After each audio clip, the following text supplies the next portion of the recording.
Hey YouTube, Twig here, bringing you guys my Red Dragon Archfiend deck profile for August 2016. We got more support in the Dark Illusion booster pack for this deck, so I thought I'd bring you guys an update. It also focuses a lot on the support meant for, the Red Dragon Archfiend, which I think is really cool. It's an actual deck finally, so let's go ahead and get started. I run 3 Red Sprinter. Basically, when this card is normal or special summon while you control no other monsters, you can special summon one level 3 or lower Fiend Tuner monster from your hand or graveyard. You can only use this effect once per turn. So the best way to use this is to get out Red Resonator and use its own effect to gain life points when it's special summoned. So gain power from that, and then also go for your level 6 plays, which can be Red Wyvern, Goyle Guardian, whatever you need for that situation. And I also run 3 of the new Red Warg. It is a level 6 monster. When you normal summon a Resonator monster, you can special summon this card from your hand, but its attack becomes halved. The half part's irrelevant because, again, when you use Red Resonator, which is your main tuner monster with this card, you have your level 8 monster right there, which is the easiest way you can get out Red Dragon Archfiend or any of its other various forms. And I also run 1 Red Gardener. During either player's turn, when your opponent activates a card effect while you control Red Dragon Archfiend monster, you can send this card from your hand to the graveyard, and that monster you control cannot be destroyed by your opponent's card effect. So it protects your monster. Red Dragon Archfiend has 3,000 attack points, so maybe attacking over it's going to be pretty difficult, so this card just helps to protect it until next turn. Because if you can survive an opponent's monster's effect of destruction, like let's just for example, Scrap Dragon, you can go off next turn with Red Dragon Archfiend again. And 1 Red Mirror. This card basically, when your opponent's monster declares an attack, you could send this card to the graveyard to add a fire fiend type monster in your graveyard, except Red Mirror, back to your hand. And if you synchro summon while this card's in the graveyard, you can add this card to your hand. You can only use the effect of Red Mirror once per turn. So you can recycle this card to keep adding cards back to your hand. I also use 2 Primitive Butterfly, basically like Red War, except if you control no monsters, you can special summon this card from your hand, and once per turn you can increase the level of all insect type monsters you control by 1, putting this guy up to level 6 with Red Resonator, making it a level 8 for those monsters, or you can keep it at 5 and go for a level 7 if you wish that as well. And I also run 2 Rise Bell, the Star Adjuster. When this card is special summoned, you can target 1 face-up monster on the field, increase its level by up to 3 until the end phase. So easy to special summon this card. I also run Emergency Teleport in this deck, so it's a level 3 monster. You can get it out with that and it gets effect, or you can summon it with Red Resonator, whatever you have. That's why it's good even if you get it in your hand. And I run 3 Red Resonator. He's the tuner for the deck. When this card is normal summoned, you can special summon 1 level 4 or lower monster from your hand. When it's special summoned, you can target a face-up monster on the field and gain life point equal to its attack. You can only use this effect once per turn. Gain life and easy special summons, which is what the main purpose of this card is.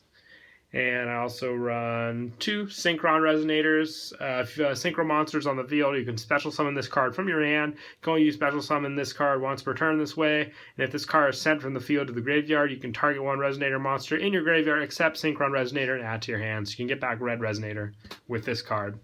And I also run 2 Ghost Ogres, just additional tuners that you can special summon with Emergency Teleport if you don't want to go for Rise Bell. Basically, you could go for this instead if you need the tuner for that situation. Also letting you keep Primitive Butterfly at its level 5 state, since that and this will make a level 8. And also to finish up the monsters, I run 2 Max Z. You can probably swap this out for a Fact Veiler or Max Z, whatever you prefer for the situation. I just like this for the draw power. And for spells, I run 3 Resonator Call, just to add the Resonator monsters quicker to your hand using this card. Very simple. And also 2 Emergency Teleports, sadly misplaced, 1 of them at the moment, so I have to find it. But 2, it's what you can run, max potential. You have plenty of targets as well. 1 Dark Hole, this would be Regeki, but still in another deck at the moment.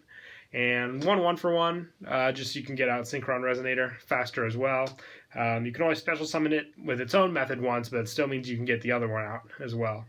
And 1 Upstart Goblin for additional draw power. and a Soul Charge. Got plenty of monsters that have special summon abilities you can abuse with this. Resummon your Red Dragon Archfiend, and maybe some additional tuners as well to go for Red Nova. One instant fusion for the Norden target and special summon a monster from your graveyard. And also 2 Twin Twisters just to help with the back row solutions, because if they warning your monster, that scales a lot of your plays. And then for traps, I run 3 Call the Haunteds. Once again, special summon tactics. You can get out Red Dragon Archfiend or any of the tuners needed for his summon. I remember one play had 2 of these face down, flipped both of them and got out 2 Red Resonators and was able to go into Red Nova with them since he was already on the field, Red Dragon Archfiend. And 1 Bottomless and 2 Breakthrough Skills for effect negation, and 1 Solemn Warning to wrap up the main deck. And then for the extra deck, I run 1 Red Dragon Archfiend, main monster of the deck. Always just like having him as my main for his destruction effect. Same for Hot Red Dragon Archfiend. Much easier, better effect, except for the not being able to attack, but more easy to get off. 1 Scarlet Red Dragon Archfiend, just for the additional destruction and burn effects. Red Nova Dragon, very easy to get this card out as well, especially when you use Hot Red Dragon Archfiend Abyss and Bane to use those methods. And I also run 1 King Calamity. His effect negation really helps. He's got huge stats as well, along with a special summon ability. Abyss as well. During either player's turn, you can target a face-up card your opponent controls, negate its effect until the end of this turn, and when this card inflicts battle damage to your opponent, you can target 1 tuner monster in your graveyard, special summon it in defense mode. You can only use each of the effects once per turn. This is good for going into Bane, which helps set up for your Hot Red Dragon Archfiend plays. And I also run 1 of the new Tyrant Red Dragon Archfiend. It's got a complete destruction effect, which is really nice, plus really good tuner stats as well. And it's a level 10, unlike Red Nova, which is a level 12, making it much easier to go into.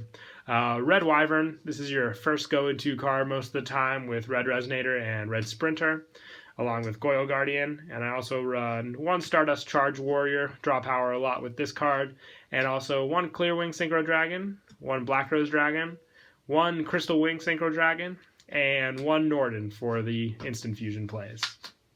So yeah, that's it for the deck profile. I hope you guys enjoyed the video. Don't forget to like and subscribe, and Kira Twig out.